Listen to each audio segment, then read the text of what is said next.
Туугандар, ассаламу алейкум. Бул видео күнүгө 100, 500, 600 машина линия чыгарып аткан таксопарк ээлерине жетсин, сөзсүз. Орустарда бир сөз бар. Яйца в корзину приносим мы дейт.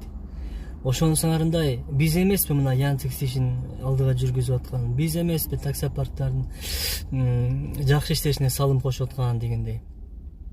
Мисалы азыр жакында самозанятость киретип атат 4%. Ал 4% бизге чистый түшкөн заработтан эмес экен, общий выручкадан экен. Вот, мындайча айтканда биз жебеген самсага акча төлөп калгандай эле болот экенбиз.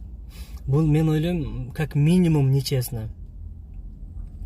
Анан порогу бар 2 миллион 400. Жакшы деген водитель аны 6 айда жеткирип коет ал порогко. Ошондуктан таксопарктар биригип бир проблеманы чечпейсиңерби? Яндекске өзүңөр условияларды айтпайсыңарбы?